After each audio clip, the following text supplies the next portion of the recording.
Hello, and welcome back to another wonderful episode of the Black Coffee Comics Podcast. It is I, your lovely host, Ty, Blaque, and Kulture, and with me is your other lovely podcaster, Space Lloyd 8, where every eye is dry.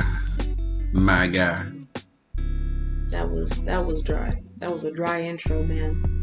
Real dry. Thank you for noticing. You're welcome.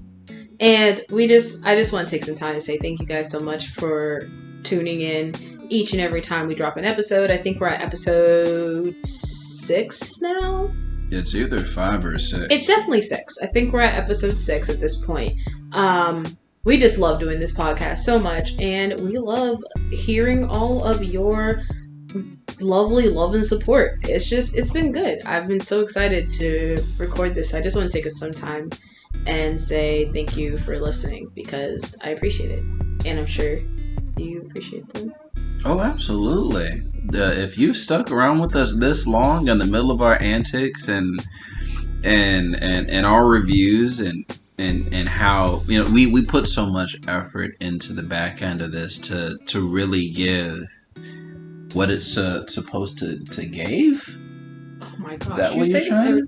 It's giving. You're not giving right now. It's definitely not giving. Give me a break, goddamn. It's not giving what it's supposed to have gave.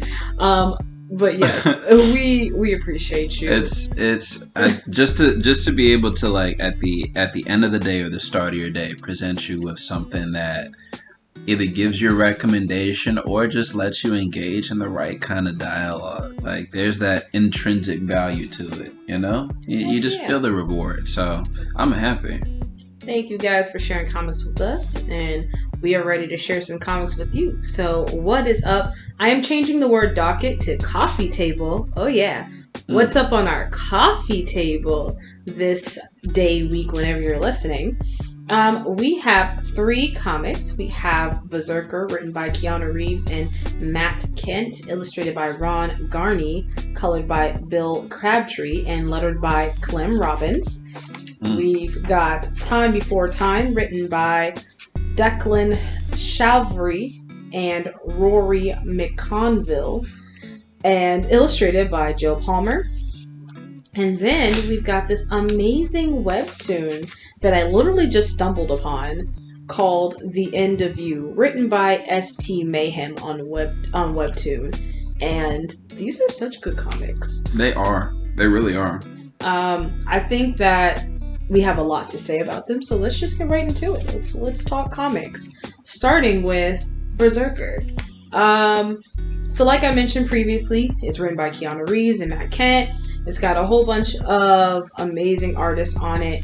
And essentially what BRZRKR is about is it follows this immortal being called Unute, who's turned into this mercenary as he hunts for mortality because he's immortal.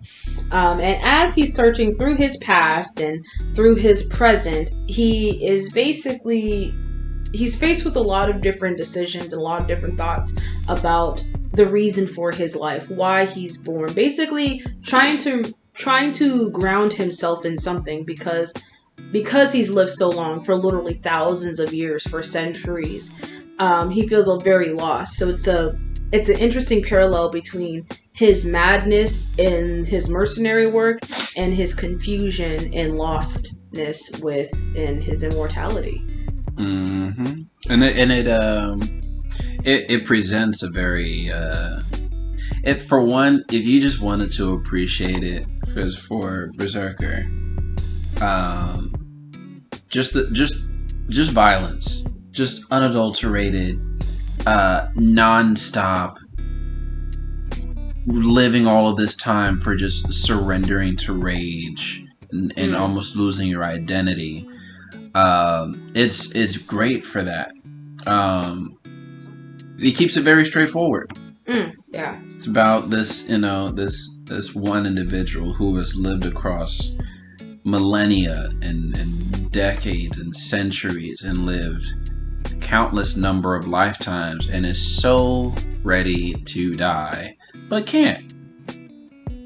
So it just becomes this subject, I guess, that goes into basically just Wolverine, just a lot less fluff. Willingly allowing himself to be experimented on. There's almost like a monotony to it. Like, he's so tired of living that the immortality, the act of living is now a mundane act. There's nothing special about it. Yeah. And I love this comic. Definitely has some mixed feelings for me. But we'll just go ahead and take it apart bit by bit and analyze all the little giblets. Starting off with the artwork. Composition overall for like the artwork is extremely stylized. I think it's pretty solid overall. It's got a very unique style. It's got this nice blend between very cartoony, but also in some instances being very realistic. The gore is like the gore is very apparent from top to bottom. Every page, there's almost every page there's like some kind of head being torn out, blood spattering, like eyeball being gouged out, a spine coming through a back. It's pretty crazy. Shoot, half the time his punches are so strong, they just obliterate the face. It's not like, oh, you broke his nose. No, he holds nothing back. Oh yeah, it's basically like him crushing a grape. That's most of the comic, and for the first, if you're reading it in a volume, if you're reading it volume by volume, it basically feels like the whole first volume is him crushing things like a grape. Oh man, it's just crazy. But overall, I think like the art is nothing I would say that's so stylized that you wouldn't like it, but definitely unique enough to the comic that you have an appreciation for the comic.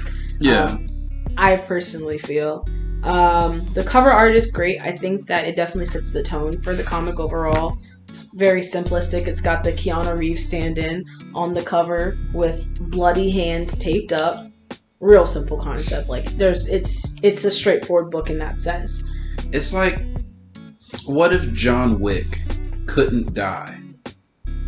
It's really not like if John Wick couldn't die. No, it absolutely is. But it's not. Because John Wick's whole point of John Wick going back into fighting was because he lost the very little bit of humanity he had. This character never had any humanity. Yeah, he did. No, he didn't. When he very, very first came about, I mean, not in his literal conception, he was part man, part, the deity, got the cheeks from his mom. You're definitely spoiling parts before we even got to story. Yeah, I'm just saying the idea that, like, of course, on the surface level, it all revolves around the violence that this person in this world that this person has non-stop faced for literally millions of years. So you wonder why. Why does he still subject himself to it? Why does he not mind just running in? Like, he jumps out of a helicopter, and that's like in the first 2 pages, so it's not even a spoiler, but like, he jumps out and they're like, we have to clear out 100 people, and he just runs up to each of these 100 people. Like, he uses a gun, I guess. He uses a gun for 2 seconds. Yeah, for like 2 seconds, and he's like, this doesn't, bullets run out, but these hands don't, and just non-stop thrashing, bashing, gore. High octane. Definitely gives like a, what's that? What is that? Hardcore Henry? Yeah. That movie that came out where he was just going around blicking everybody up, killing everybody. God. But Hardcore Henry was Hardway Henry, because it was a first person. It was a first person. Yeah, it's just nonstop. But then you wonder, like, is this all? And you read and like, why does he seem so cold to everybody? And it goes all the way back to when he first was born. And like, you do get that extra layer of, he didn't always want to be here. That is true. And but I still don't think the John Wick is a good like parallel. I think because Keanu Reeves was involved, maybe he said that, but it's not. No, it's not just that. It's the fact that in these fights, things that would have killed, like John Wick would have been a little bit more tactical because he always was at the risk of dying. He had to keep running. This man is the opposite of like, if that John Wick knew that the bullet that got into his stomach would just pass right through and he'd heal just fine, what would he do? If war made him, he was already born and bred through war. Like the John Wick name and the legend that character embodies was created in war, but he wanted to get away from it so bad. They both do. They both want to get away from the war that they are trademarked for and that they're so good at. Like this is all that they know. I see what you're saying. You're saying it's the internal struggle. Yeah. Not necessarily the overall character archetype. Okay, I see. Yeah. High level thinking there, sir. Yeah. The people around them know you're good to be a weapon. And you can't walk away from being a weapon. Because the Berserker isn't like, okay, just put me in this facility, find out how to get me out of all of this. Nah, he's total mercenary. They use him for every bit. And I think one of the things I really I enjoyed about Berserker were like these moments where humanity just kind of like was blurred. Like the idea of morality, ethics, humanity, like all these questions that we ask about ourselves as regular schmegular humans with 9-to-5s or living our daily lives. Like they ask the questions that we never think in our normal lives about, or at least we don't typically think about them, or we don't typically associate those with normal thoughts. Mm-hmm. This idea of, if we're all humanly capable of doing wild things when we put our minds to it. We're all capable of jumping off of an airplane, rolling onto the ground, and going ham on people if we were trained and if we wanted to, if that's what we wanted. But the idea that we never have the capability to because we're mortal, because we're breakable, we know that we're fragile. It's crazy. I like how it's a very simplistic overall. I feel like Berserker is simplistic in its execution and very simplistic in everything that it is, but also it has some really high level concepts that part of me kind of wishes they fleshed out a little bit. I only read to the end of volume 1. I think that I would have liked to see a little bit more of that in-depth conversation. Like we get to see a little bit of that towards the end of volume 1, like when we find out his origin story about how he was conceived and the reason why he arrived on the planet. But later on in life, as he's talking to Diana, the nurse, who essentially helps him, spoilers ahead just in case you didn't know, who helps him basically is trying to figure out how to kill him and how to help him die. I just wish they had fleshed out a little bit more of that part of the story. I think and that's definitely what they were alluding to at the end of volume 1. So I'm interested. I would say I'm interested, but also, like, if I could be completely honest, Berserker is just like, it's a good book.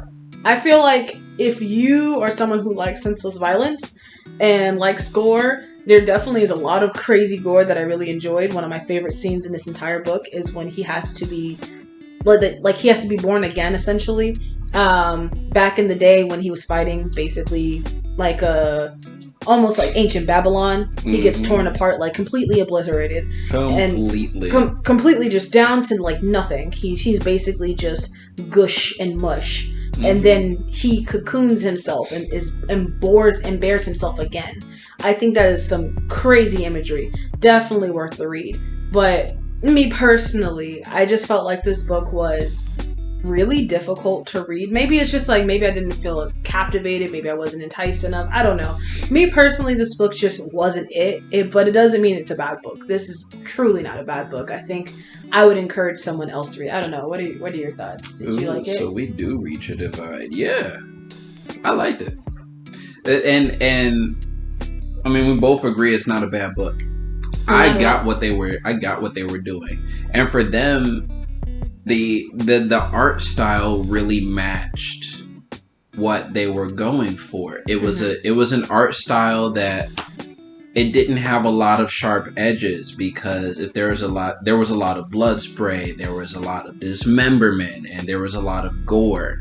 So the approach that they took with, maybe a lot thinner lines, but a lot more color splash, but not too many sharp tones. There was a lot of accent on the red and blood. There was a lot of warm tones. Yeah, a lot of warm tones to accentuate the blood. It was very, very direct. So if you wanted to just stop at the surface level, this is just violence, this is all it is, great. Because there was something deeper to this Berserker. Oh yeah. But that was so far back when he had hope, and you had this glimpse into. Okay, a little bit of spoiler. So hopefully you read at least a little bit or heard of it beforehand. You get that little glimpse of humanity in two cases. One, when he's when the plane or whatever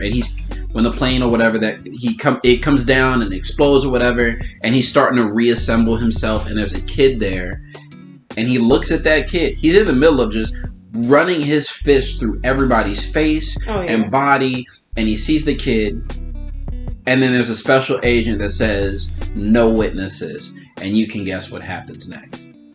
And then you go back into the past while he's being operated on, where they're like, "Oh man, it's been a year since you've come to us." And he's like, "Well, everybody said that they could cure me or whatever while I become a weapon for them. In exchange of being a weapon, you're gonna help me die." But he goes back in time to when he had a mom that he loved, and a dad he wanted to make proud. So while his dad was making use of his invincible body and his name, he asked his mom. His mom was like, I was the one that prayed for you, right? And he said, did you pray for a son, or did you pray for a weapon? These little glimpses of, I wanted to be more. I wanted to exist. Mm-hmm. I just wanted, the boy in him never had a chance to really receive this image that he tries to fight through battlefields to get to, because he really was just a weapon to his dad. It was, go conquer this for me, son. Because when he started walking away, trying to get obliterated, he wanted to be more. So you have that underlying theme of, yeah, it's senseless gore, but the person that keeps rising from these pools of blood is the one person that wishes they were never there in the first place. Very true. Very true. So, not discounting any of that. I agree. I picked up on all of that went through the read, but like, and I'm a gore slasher type person anyway. So it was always going to draw me. I like gore and slash. It's just like this book, it just wasn't for me, and I'm okay with that. Like, again, I definitely there are just some titles that just aren't for me. Like, if someone gave me another issue of Berserker to read, would I read it? Yeah, probably. But would I go out and purchase another issue of Berserker on my own? Probably not. It took me, how many months had you, like, I've had Berserker for a while. It's been there for at least 4 months. It was one of the first comics I gave you. And you're like, oh, yeah, okay. I'll read it. Right. And I just kept putting it off and putting it off and putting it off. And finally I read it and I was like, oh, wow, this is actually, like, really insightful, really good, but it's just not for me, and I'm okay with that. Like, I feel like not every comic I'm gonna come across is gonna be like the winner chicken dinner. Sometimes comics are just good, but they're just not for me. Yeah. So this is it. But there are ones that do the job, and there's nothing wrong with having a divide. Yeah. That just means different tastes. So I'm curious what you rated.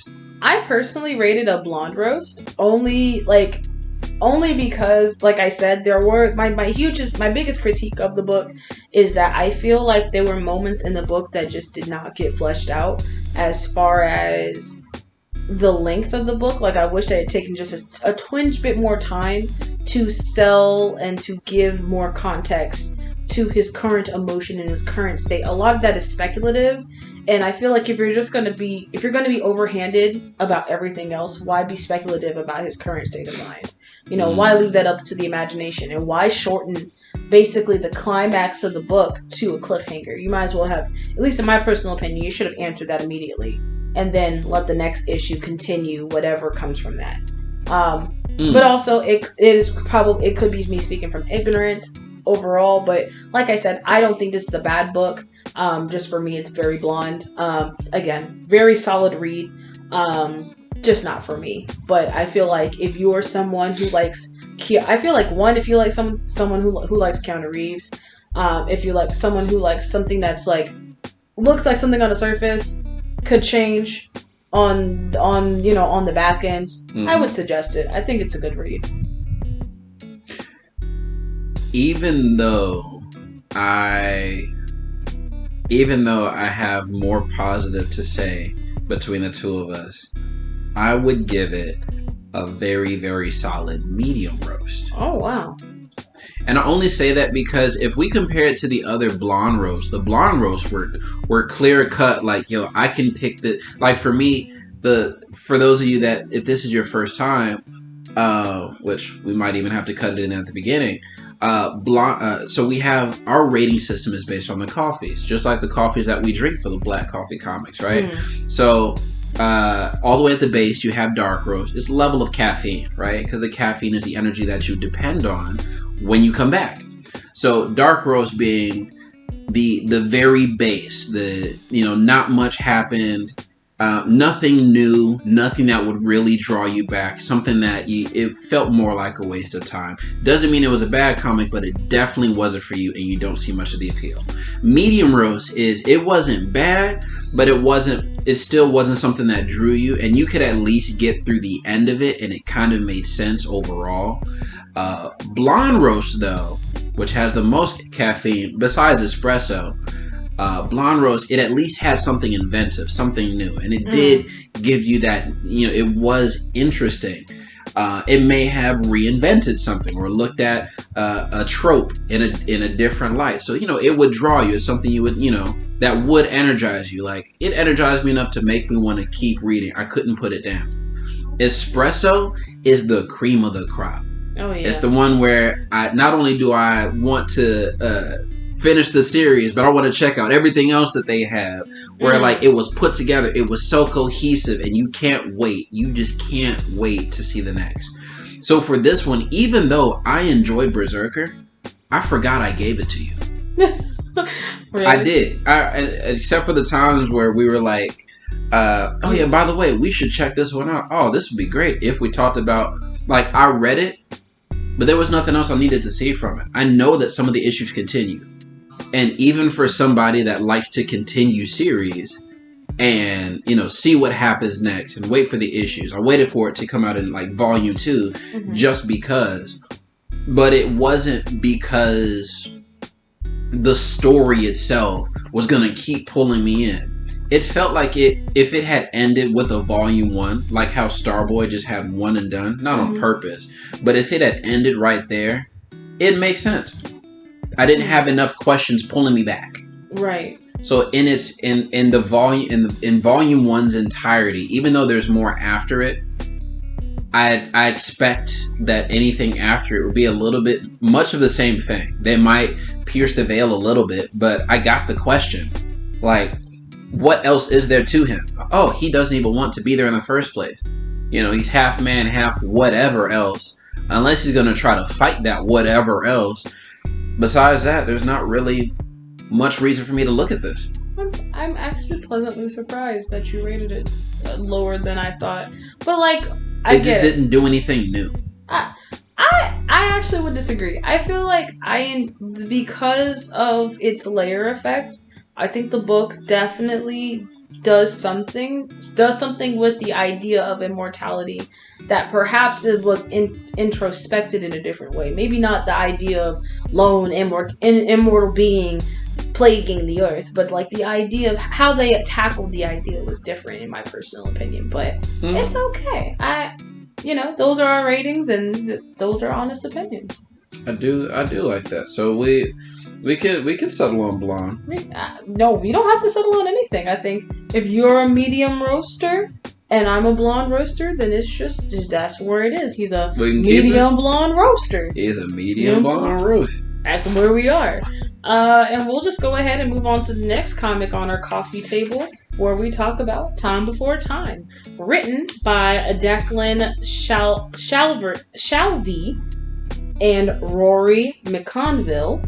Illustrated by Joel Palmer. Colorist is Chris O'Halloran. Letterer is Hassan Otsumane El Hao. I did it. It was a struggle, but I did it. I did all the names. And a brief overview of Time Before Time. The overview, in order to give you the best version of what this book is about, just sit with me for a second while I kind of take you through. Strap in. So, Time Before Time follows Tetsuo, a man from the future working for the Syndicate, which is basically like this gang. Not gang. It's organized crime. It's they're time travel smugglers. I didn't even get to the part about time travel, but okay. That relocates bad guys and their affiliates across timelines via time travel to repay his crippling debt. So Tetsuo is the time travel smuggler. However, because time travel is dangerous and it takes a huge toll on his body, Tetsuo basically is just like, you know what, maybe this isn't for me.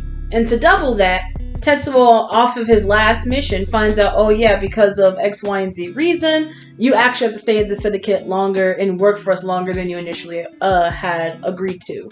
So basically he's like, you know what, I don't want to do this, I really value my life. And then he finds out some bad things happen to his best friend. He's like, you know what, I'm gonna do it. I'm going to steal a time traveler pod, and I'm going to pop back into some random time, and I'm going to live my life to the fullest. But things don't go as planned as he tries to do that, because some FBI agent named Nadia kind of just wrecks his whole world. And that's the basic overview. Yeah. Without giving away too much. Yeah, without giving up too much. But man, it's... Spoilers ahead. Just spoilers ahead. I don't want to spoil too much. Time Before Time, I usually go off the how the initial cover, like presents itself and all that jazz. And I'm really happy that I read it. I'm happy that I read it. I liked it. Its composition, the overall art style is like avant-garde, blocky, stylized. There isn't any shading, like any in-depth shading on anything. Everything is basically a block of color, a block of lines. Like everybody is very blocky.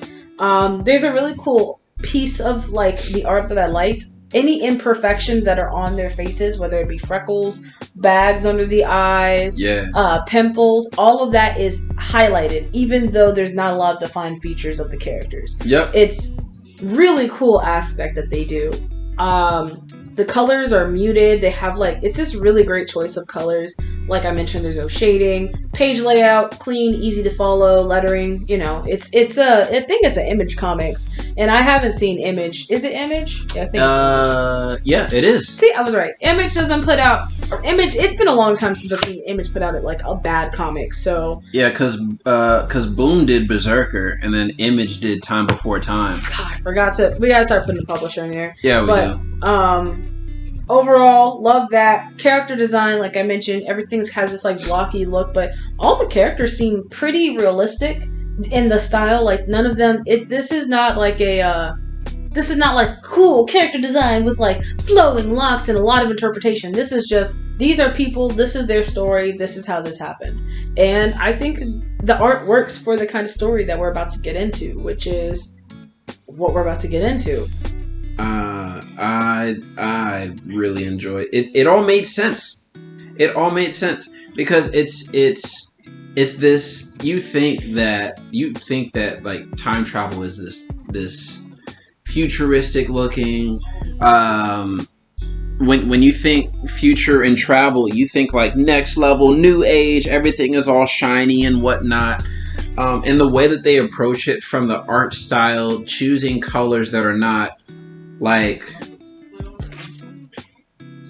how you normally expect Apple, without thinking about it, you expect Apple level like, oh, everything is clear and white. Like, you ever go into an Apple store and you just look in there, everything is the whitest white you've ever seen, with like hardwood or like fresh pine and like all that nice and clean and neat. But this is not like that. Like, you have time smugglers. Like, it's become so evolved. They're past we can travel through. No, we know how to monetize this and gouge common people for their hard-earned cash. It's crazy. Like, it's an interesting concept to think that they've monetized time traveling, and that, like, there's a point in time in the story where, like, because no part of time is unavailable to these people. Mm-hmm. Time travel is after you hit like 20, I think it's like the 20 somethings. Time travel is a thing. It just is. But nothing in the past changes. They don't change the time frame. Yep. They just smuggle things from time to time. It's a crazy concept to think that not only have they made time travel an accessible thing that anybody with a decent amount of money, skill set, X, Y, and Z can do. Time travel is a known thing that everybody knows you can do, but also they may be able to monetize.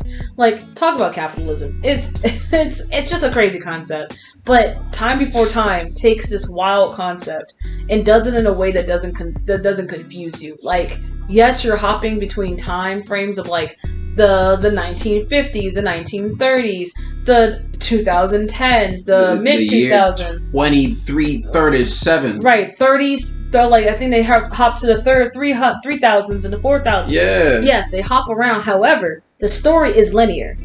Just because the time is hopping around, the story itself is a linear story, which is really cool because a lot of times when time travel gets introduced into stories, time travel is used as a plot device. And people automatically jump to the paradox. Right. And it's just like, if you do this, then what happens? Right. Then what happens here? But here, they address all of that very simply by saying everything that's supposed to happen happens. Yep. Even one of the characters, the best friend of Tetsuo. Oh, we want to spoil it? And I mean, we are here. We are here. I'm just going to spoil it, but I'm not going to spoil anything else. But I just want to let you know, as a plot device, the best friend of Tetsuo, what happened to him is that he got caught up in a previous time, I want to say about 60 years prior, and ended up staying in that time frame and living through the time until he caught up with Tetsuo's time, which effectively kills Tetsuo.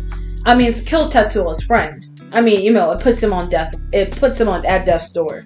So when Tetsuo goes back in time to try to meet up with his friend for X reason, his friend's name is Oscar. I was trying to. I mean, yeah, Oscar. I was being polite and not including all the details. But yeah, here we are. Oscar. We talk about him. We gotta say him. Oscar, fine. Oscar. As he goes back and he meets Oscar, he knows that Oscar is already dead in current time, in current era, wherever that is. Oscar's dead. However, seeing his friend, he knows his friend is going to die. And he knows his friend has to live up into X time. He doesn't stop anything. He doesn't tell him or anything because he knows that'll mess up the time frame. He knows that'll mess up the timeline. So it's just crazy. Like, all of that is such a wild concept. But they do a good job. Like, it didn't leave me any lingering questions after reading this book. At least the questions that left lingering weren't, how does time travel work? How does this work? How is this possible? They made it seem very possible, and I like it. I liked it a lot. Yeah. I mean, you hit some stuff on the head, at least a little bit. The draw for me is the writing. I love that. The writing is solid. The dialogue. Yeah, very realistic. The dialogue is on point, and the scenes for like the action themselves are so choreographed. Since we're bringing up Oscar is one of the. As a character, is one of the... He doesn't say much. He doesn't. He doesn't say much. He introduces an idea, and he goes away. And like in the first quarter of the book, he comes back because he got captured. And after he got captured, the marshals raided the people that captured him to save him. Well, not to save him, but ended up saving him, but realizing that he was a smuggler. Because remember, they're smugglers. And so then they put him in like this time-space kind of jail, which was supposed to be for 2 years, stretched out to 15 because legal system belt loops and falling through the cracks and shit. ends up trying to work off the rest, which extended to like 25 or whatever. And then eventually he got released under like this exception or whatever. So even though Tetsuo gets the news that he left, or like something happened with Oscar's trip, and he's like, I gotta go save him. Instead of it being like, oh, this episode is about him saving Oscar, on the same page, the guy that tells him is like, I mean, how else do you think we know that he was gone? He's already back. So you think, oh, he's in this club, he's partying, he's chilling, because he came back. No, that dude is on death's door. Mm-hmm. And the last thing that Oscar says, which makes you think that was it for Oscar, like that was it. The last thing he says to him, after he tells him about the story, because he dies in his arms. Oscar dies in Tetsuo's arms. It sure does. We were going to have so many adventures, weren't we? You're going to have them for the both of us now. So you're like, oh my gosh. And he goes on and actually has this wild and crazy freaking adventure. He certainly does. Ends up in the exact same spot that Oscar went to. The exact same time period. And when he loops back, the last thing that Oscar tells him, because he doesn't tell him, hey, by the way, I saw you die, old man. Oscar says, I know things are tough right now. Mind you, this is young Oscar that just saw him 2 moments ago in Oscar's timeline. I know it's pretty, I know right now it's pretty shit. No spoilers, but believe me, it gets better for us. Much, much better. Just hang in there, okay? And Tetsuo says, okay. Mm-hmm. To introduce a character, and you're like, no, we're not going to chase. We're not going to do the regular time travel, search and rescue. This one dies in front of you. Let's get back to the actual story. And you go through all of this stuff that he goes through. He already has the resolve of, I lost my friend. I can't lose anybody else. I got to help out. And he comes back. And he has a chance to redeem him again, and he chooses to. It's because that will mess up. It would mess up the timeline. And I think that. Well, but everybody hops to the paradox. Everybody hops to the paradox choice. Though, how many times have they reset in DC the multiverse with the Flashpoint and stuff? Like that's. This tried a different approach to like. Not even for the sake of the timeline. It's just that's just the way it goes. But the whole point of it, I guess, like the difference between this situation and like DC and Marvel, how they like reset characters. I think the whole point of that is that like they only have a finite amount of characters that people care about, so they have to keep recycling them and refreshing them, or people start to get mad because they want Superman back, they want Batman back, they want whoever else man back because those are the characters they grew up with. In this case, in this particular instance with Time Before Time, all of that is scrapped because time travel and the essence of time itself is truly a construct. And the idea of, do I uphold this construct because I know it affects the lives of others, or do I break it because I'm being selfish is important. It's basically the whole thing the book is brought upon. The Syndicate, the whole reason why it exists is because people are selfish. They save literally a serial killer through smuggling. Yep. Because in the serial killer's mind, he knew that he had time, that he could manipulate the time and go somewhere else. He's being selfish. And probably kill again. And will probably kill again in a different time frame. Yep. Messing it up for other people. However, like, fast, everybody else, like, you and I and everybody else, the 9-to-5 life, we are the ones that suffer the most, because it's just like, in a weird way, even though it never even touches on it, it talks a lot about things like capitalism and society and how people operate within their different classes and in their different parts of society. It's a very intuitive book. To be able to literally buy time. Literally buy time. Gives me a lot of, what's that movie where Justin Timberlake cries all weird with his mom in his arms? Just in Time? Just in Time. It's literally called Just in Time. It's like, it's just in time. That's stupid. Who named that? Who was trying to be punny in the studio? But like, it gave me a lot of that feel. Like, you could buy time, and then once you get to a certain age, but there's a lot more stake here. There's a lot more at stake. There's a lot more at play. Just like in time. I'm sorry. In time. It's literally just in time. I killed. Please return. Give her a chance to redeem herself. But TLDR, story is great. I definitely enjoyed it. It definitely exceeded my expectations.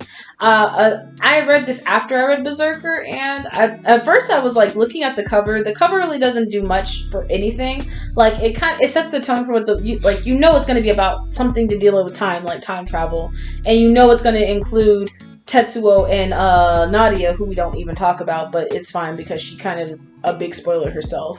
Yeah. But like, also, it was a very unassuming book. But overall, I'm very happy I read it, and I'm not sure where I'm at, if I want to keep reading or if I'm satisfied with where it's at. But Just in Time is a good book nonetheless, and I think it's really good. It does say volume 1. Yeah, it is volume 1. So. But yeah, overall, I would give this an espresso. I really do think the book is really good. I think the book does, for just alone, it's how it takes the time travel aspect. Mm-hmm. I think the book is super intelligent in how it does that. The writers definitely, you can tell they took their time to think of a way to implement this very complex situation and make it something that's very easy and digestible. Yeah. So just for that alone, espresso. But the book as a package, with the art, with the dialogue, with the characters, with everything, it's a top tier book for me. Oh, most definitely. Yeah, there's no doubt in my mind. The way that they tackled the concept of time, because even centuries had jurisdiction. Oh yeah. It was like, oh, we can't mess with those smugglers. They control the 3400s. I don't like that. How they approached everything, the art style, the lettering, the dialogue, everything was given the same level of care to be like, look, we can actually turn this concept of time on its head. It wasn't, oh, let's go get dinosaur eggs. Let's get futuristic weapons. People were like, no. We've already that's nothing new, and to the point that you can, if it's that normal that rich people can buy time periods to escape into, yeah, espresso all day. But I'd never seen that before, and I definitely, if I had to end here, I would, I'd be satisfied with it. But I still have questions that I'm like, if they give a new issue, I'm getting it and I'm keeping going. Mm-hmm. Absolutely. So definitely, whether you stay or go, you got what you needed. And finally, the last comic, which I am so excited to talk about because, oh my gosh, this comic. It is a webtoon. It is called The End of You by Mayhemm on Webtoon. They don't really have too much else information about them available on Webtoon. However, if I do find more information when this video gets uploaded to whatever website you find it on, I will have it there. But oh my gosh. This webtoon right here. And it's a new one for you. I told you I was going to get you out of your comfort zone. I don't do romance. And it is, spoiler alert, content warning alert.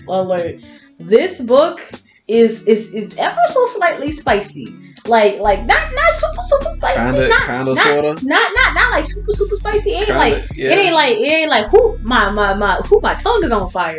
But however, it is like whoo this little my mouth watering a little bit. It's a little bit of heat to it. Yeah. Spicy. And it is called The End of You.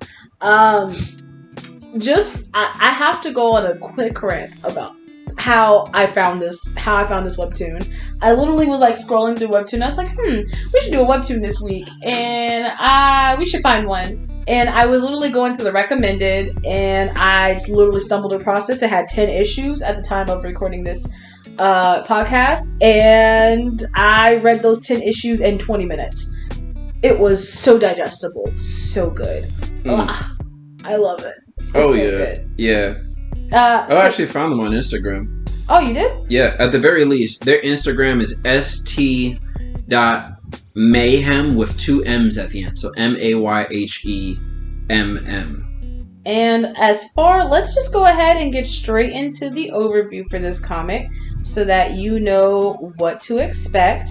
So, it says it's no secret why in St. Hugh's that it's no secret why everyone in St. Hugh's wants Nina Lasso. better known as Miss Clover, everyone including the elusive and intimidating Kingpin. Never has he been so enamored and infatuated before, and he decides to pursue the illustrious fiery Clover. Sorry, my eyes are bugging to me today. Don't say anything. Thank you. I'll say. So he decides to pursue the illustrious fiery Clover, but her flames are much wilder than he anticipated. Still, the Kingpin always gets what he wants by any means. You're reading it like an orientation video. You know what? Your face is an orientation video, and Thank you. that's Gotta all teach that you how to matters. be so wholesome. Anywho, Want to get away with this steamy ass meat. It's just. That's what's up, though. Listen, that's what's up. That's your style. That's what you do. That's what I do. I do the overviews. Leave me alone. But I'm gonna save the art for last in this one. No, actually, no. We have to do the art first because we got to talk about the story. So, we've got characters: Nina, who's Clover; Kingpin, whose real name is Lucius; Veronica, who's the sister; and Ronnie, who is Ronald, who is the club owner. Yep. The spoilers alert from there. I'm just letting you know. Spoilers. I will spoil your life if you intend to read this. Yep. Be prepared. So composition, it's artistic. It's sexy. It's really stylized. It's extremely melanated. It's curvy. It's all it's black warm. And it's beautiful. It's so great. The artist does such a good job of just everything that we imagine about, like, everything that we love about Black people, as far as like the curvy bodies of Black women, like the hips and the thighs and the lips and the eyes and the natural hair. Yeah, the different hair textures that were captured so eloquently, so beautifully, and everything that we love about Black men, you know, regardless of size, but just like the different hair textures, the lips and the eyes and the different types of skin tones and the muscles or the lack thereof, because some men don't have, you know, some of them be a little chubby. It's just it's good. I love it. It's great. I think this comic does such a good job of capturing some of the most amazing parts of the people that we love to see every day. Some of the best parts of the features that we love about melanated individuals. I think it does such a good job. Also, like, I love its use of color. Like, this comic does such a good job of, like, using pastels and not in a way of, like, typically pastels are used for, like, oh, this is so cutesy, but the pastels are alluring. The pastels are sexy. The reds that are used are meant to signify danger. Dark blues and the darks are ways to show mystery. Oh, this is mysterious. You might be treading too far. Like, its use of color is super ingenious. The expressions are all on point. Like, there's not a hair out of place. Like, no wrong color choice. There's even like a color difference in the dialogue boxes. You can know exactly who's talking. You had like the art direction, the whole. It's just so cohesive. Oh yeah, so well thought out. Like, you can tell this was absolutely a labor of love from the creator. I believe they drew and wrote the dialogue. They did. They had the story in their mind unfolding and took the very tedious step of paying delicate attention to detail. Dialogue is top tier. Dialogue, when you're listening to them talk to each other, you're just like, ooh, what you gonna say? Now what is she gonna say? Now what is he gonna say? Like, the main character sounds like it has out of you know, however many comics we've started to review now, it's had, I would say, some of the at least top five of one-on-one dialogue between two people that are supposed to have a love interest. It doesn't try to just put it into one panel where the person's like, I wonder if I like them. You stop that right now, sir. Oh, what? Well, did that strike a nerve? Did that rekindle a flame in you? I am not. Alrighty then. Not participate in this. But it takes its time. I don't like romance. I don't like rom-coms. I don't like none of that. there was no blood. There was a little bit. There's a little bit. We'll get to that. But there was no. It wasn't driven by action. It was actually, do these two people like each other? It was very emotionally charged, and I told him. I told you. Yeah, emotions and crap. It was so good. I also, it's because it's a webtoon, you know, everything. I love the way that as you scroll up, the perfect things get revealed. Man. And things flow into each other. It's such a it's a cohesive reveal of it. Good. Yeah, there is a lot of, I ain't gonna lie to you. There's a lot of screenshotable moments. Man, there's a lot of muscles and cheeks and hippage and hippage and thighs and breasts. Man, it's Nina Lasso, God. Nina Lasso, Miss Clover. Man, be the end of you, but the start of a whole repertoire of screensavers, doggone it. I'm tired.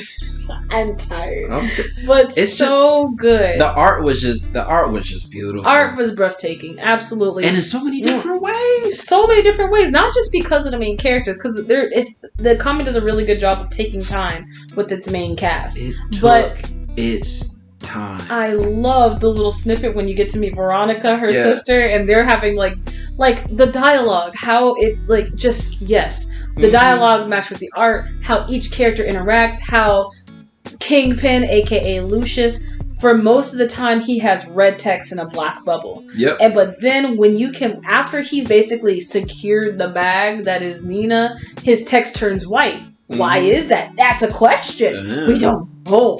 So maybe he switched voice. Nah, he got to keep the same. He gotta have a Barry Manilow. He got a Barry White voice. You know he talk from his diaphragm. Hey, baby, next time you sing, you better talk about the bubble bath. Stop it, you. Stop it. You get the you know, if he has an intro song, it's gotta have a deep ass bass guitar in the back. It's got a bass. This man is basically the walking. What is that scent from Bath and Body Works? Is bourbon? Yeah. This man basically smells like bourbon from Bath and Body Works. He smells like sweet sage and high key sage, the bourbon from Blaque, from Bath and Body Works, and a Black and Mild, but not the nasty Black and Mild, like a wine Black and Mild, like a good wine Black and Mild with the wood tip in it. With the wood tip. That boy is smooth. He's smooth. He real smooth. He said, I want that. Can you imagine somebody try to voice act him and it's the total opposite? I want that. Miss Clover. Stop it. You stop. I saw you from across the room. I'm a bad guy. Anywho, another thing I really like, moving into story. You never had a comic or whatever that you read and you it either the art doesn't match the dialogue or it rushes through the dialogue, that it just mismatches so much that even the voice in your head goes off when you're reading their text. I haven't had a comic that I've come across in which one was worse than the other. Typically, if there was one worse than the other, the art is always better than the dialogue. I've never come across a story where the art was so bad that the dialogue couldn't help it. Because my personal opinion, you can always have bad art but a great story, but you can never have great art and a bad story. Story is everything. So no, me personally, I've never come across that. However, I have. I'm sorry. That must have been horrible to read. It was. I'm so sorry. But this story is amazing. Speaking of story, I love that this story builds in such it's such a unique way to build out these two characters. So it starts off in the club. They're in the club, Clover's coming out on the stage and they're introducing her style, and then in the back, it's like everyone's, ooh, Kingpin's in. Everyone's super scared of him. It does a great job of it's very straightforward in what it's trying to do. You don't have to guess too much about who the characters are. All of that's taken care of you.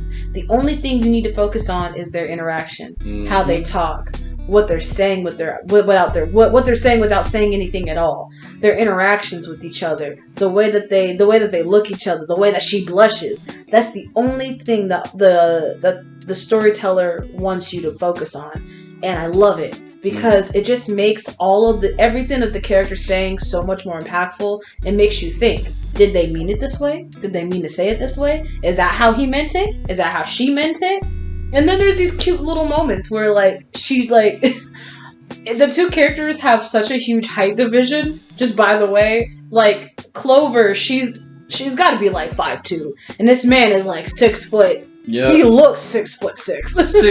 6'37". He's so tall, and like he gives her his coat as like a gesture. I'm not going to tell you why, but he gives her his coat, and his coat just like sinks to the ground. Yep, it's like at her ankles, and she's just like, "Well, thank you for the coat, but it's kind of big." she sure does. It's a good comic, and I don't think. As someone, I personally don't like a lot of romance myself. I fancy myself an occasional romance when it went, what? Cap. I'm not capping.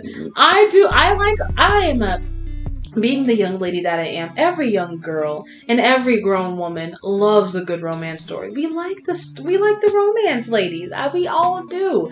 However, I am still at my core a hack 'em, slash 'em, rip his jaw out through his nostrils kind of person. So a lot of the stories I engage in, a lot of stories I read are like that. However, when I do come across a good romance story that takes me to a place that settles me and immerses me in a universe that I probably have never been in before, I love it. And this story, the reason why I really like it above everything else, that this is not a good love story in the sense of like, this is not the strong, handsome man saves the girl from the coffee shop around the corner. It's not that story. It's not a wholesome love story. This is a hot, steamy, he's a bad guy, she's not really a good girl either. Mm-hmm. They're both from the wrong side of the tracks, but they're about to tear something up. Man. And we're all just along for the ride. Yep. We're here now. We are here now. So, TLDR is an espresso. I love this. This easily. Webtoon. Easily. Probably one of my favorite webtoons I've read in a while. It's so good. Is it up there with Everything Is Fine? Yes, in a different way. I think Everything Is Fine, as far as a webtoon, does the same thing that this does. Like, Everything Is Fine takes the art a different way to make you hyper focus in on the dialogue. And with this book, they use the artists use the art as a way to help you along, so you don't have to focus on all the extra and the minutia. Mm-hmm. Everything Is Fine absorbs all of the extra and makes you hyper focusing on the art, focusing on the dialogue, because he needs you to focus in on the dialogue so you can pay attention to everything that's being said. They both use the art in different ways to get you to pay attention to different things. So yes, espresso, but on two different sides. But still so good. And again, that is The End of You, which again, yeah, that's so good. I love these comics that we did today. The comics are good. This was a good crop. This is definitely like, I like these comics. And again, if you guys want to read these anywhere, I did not tell you where you can find them, but I'm gonna tell you right now. BRZRKR is probably in your local comic book shop, but you can find it on boom.com from Boom Comics. They do sell it in volumes, but also they sell it in issues as well. I would just suggest get the volume. Honestly, there's no need in getting all the individual issues unless you want it. Mm-hmm. For Time Before Time, that is an Image comic, so you can of course find it on Image, or just check your local comic book shop. They probably have a copy. As for The End of You, remember it is a webtoon. It only has 10 issues right now. That is all it's got. So it is, as of the recording of this this episode, of course. However, if it is good, so I suggest you get on it now, binge it now. If not binge it now, then whenever you get to it, you should read it, because it's good. It's good. Is it good? Oh, it's phenomenal. Is it good? It is. Is it good? It is. And why am I answering the same question? I just wanted to know. I just wanted to make sure that it was good. Oh, most splendidly, indubitably, and so. Were there any parts of any of the books? Is there any thing you want to add on to the end? Trust us with book choices, because we know what we're talking about. It's a good That's a good credibility clause. Yeah, you should trust us. Absolutely. Trust your local comic book reviewers to give you the bits on the bits about good comics. And at the very least, trust that we took our time to let you know whether or not you should waste your time. Whether it's going to be a waste or a spend. Because we definitely, when we review them, we don't just go, oh, surface level, here's some basic bullet. Like, we actually read these. So take these from people that are, especially if you're like, what else is out there besides Marvel and DC? Trust me, we got plenty of choices and recommendations here. And it's not even that hard to find or look. Absolutely. Your local comic book store has a treasure trove of stories that you miss. You're like, okay, how many times are they going to retell Spider-Man? You know, you enjoy the movies and all, but like, what about if I wanted a light read? We got you. I've got you. We got you. And starting next episode, we will also be adding manga into our review list. So, if you're interested in some manga reviews, we've also got that coming down the pipeline. But of course, that was this episode of the Black Coffee Comics Podcast. It has been I, your host, Ty Black and Kulture. You know where you can find me, so I'm not going to waste any time on me. But good friend, tell them where they can find you. Oh, you mean the ever so wholesome Space Lloyd 8, the DM that's in your DMs? Yeah. So you can find me and spell it out that exact same way. Space LLOYD, the number 8. You can plug that in at TikTok and find me. You can plug it into Instagram and follow your boy. And then we can definitely chop it up all the same. And even on Twitch, because I do stream there as well. And then on YouTube, it's Space Case Camp. Yeah, is that it? Yeah, and then and Space Lloyd Gaming on Facebook. Oh, that's right. Yeah. And then for me, I realized perhaps this is your first time listening, in which case you don't know where to find me. So let me go ahead and hook you up. You can find me on Instagram, Black and Culture Official. You can find me on Twitter, Black and Culture 1. I am funny on Twitter. Please follow me. You can find me on TikTok, Black and Culture. You can find me on Facebook, but I don't really go on there, so you ain't really got to follow me there. And of course, on YouTube as Black and Culture. I do have a website. It'll be listed somewhere with this video or audio, wherever you listen. And thank you again for listening to yet another episode of the Black Coffee Comics Podcast. Be sure to tune into our other podcast, the Good Culture Podcast, featuring these two lovely people as well as Exo Takamura and Queen Miyazaki. And we'll catch you next time. Bye.